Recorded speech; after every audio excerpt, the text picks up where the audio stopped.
નમસ્કાર મિત્રો, વ્યાસ પંચાંગ સાહિત્ય અમિત્યાસના જય શ્રી. આજે આપણે જોઈએ પવિત્ર પુરુષોત્તમ માસની વાર્તામાં આજે એક વાર્તા આવે છે. એ વાર્તાનું નામ છે ભદ્રા ભામિની, જેને આપણે શ્રદ્ધાથી મુગ્ધા કથા પણ કહેવામાં આવે છે. એ ખૂબ જ ભાવપૂર્વક સાંભળવામાં આવતી એક પૌરાણિક કથા છે.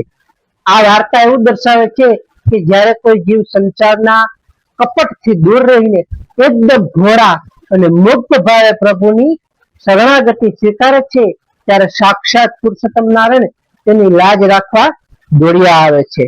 અહીં ભદ્રા ભામિની સવિસ્તર મુક્તાની કથા આપણે જોઈએ તો કે પ્રાચીન સમયની આ વાત છે.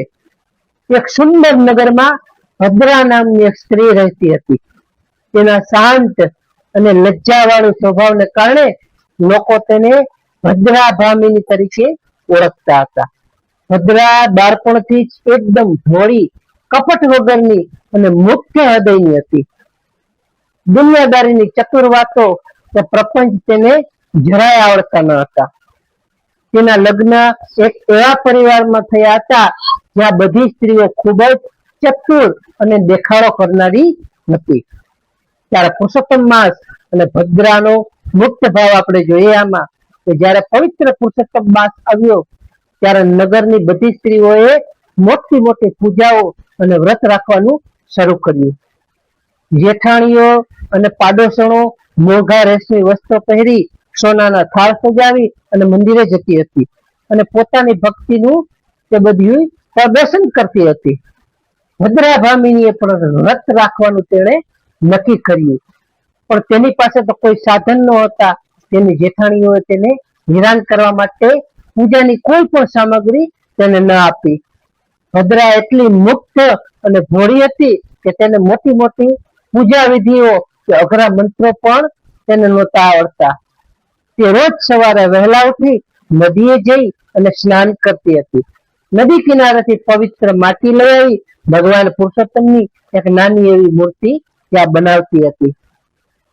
તે મૂર્તિ સામે બેસીને એકદમ મુક્ત ભાવે બાળકોની જેમ વાતો કરતી કે હે પ્રભુ, મને મોટી મોટી પૂજા કરતા નથી આવડતી. મારી પાસે તમને ચડાવવા માટે સોનું રૂપું કાંઈ નથી. હું તો તમારી ભોળી એવી દીકરી છું.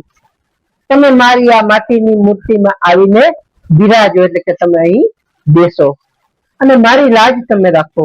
ભદ્રાનો આજ તેનો મંત્ર હતો અને આજ તેની પૂજા હતી. જેઠાણીઓની મજાક અને કસોટી હવે આપણે જોઈએ કે ભદ્રાની આ ભોળી ભક્તિ જોઈ તેની ચતુર જેઠાણીઓ તેની મજાક ઉડાવતી. તે કહેતી હતી કે જોઈને આ ભામિની આખો દિવસ માટી ગુંજ્યાત કરે છે અને કહે છે કે મેં પુરુષોત્તમ રાયનું વ્રત કર્યું છે. ભગવાન કાંઈ આવા ગરીબો અને મૂર્ખાઓથી થોડાક રીઝતા હશે, પરંતુ મુક્તા ભદ્રા પર આ નિંદાની તેને કોઈ પણ અસર ન થતી. તે બધું હસતા મુખે તે સહન કરતી હતી અને પ્રભુના સ્મરણમાં તે લીન રહેતી હતી. અધિક માસના છેલ્લા દિવસે ઉજવણાના સમયે જેઠાણીઓએ બ્રાહ્મણોને મોંઘા દાન આપ્યા અને મોટા યજ્ઞ કર્યો. ભદ્રા પાસે દાન આપવા કાંઈ પણ નહોતું, તેથી તેણે ભગવાનને ધરેલી માટીની મૂર્તિ આંસુ ભરેલી આંખે પ્રણામ કર્યા.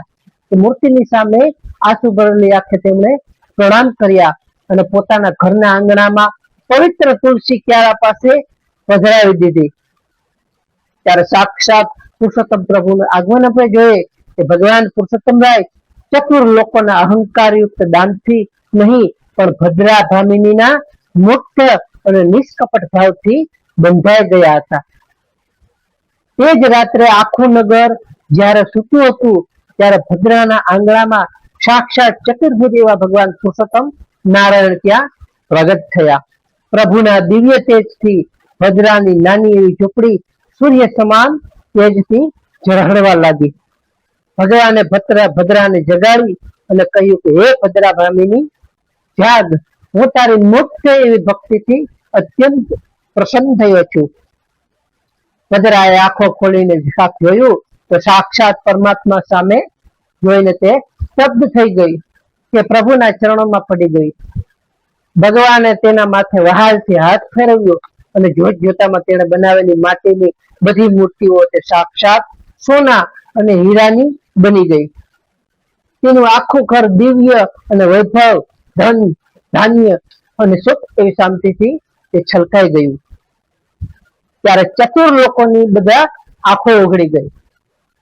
સવારે જ્યારે જેઠાણીઓ નગરમાં લોકોએ ભદ્રા ભામિનીના ઘર પર દિવ્ય પ્રકાશ જોયો ત્યારે બધા જ ત્યાં દોડી ગયા અને ભદ્રાનું આ અદ્ભુત ભાગ્ય અને સોનાની મૂર્તિઓ જોઈને જેઠાણીઓનું બધું અભિમાન ઓગળી ગયું.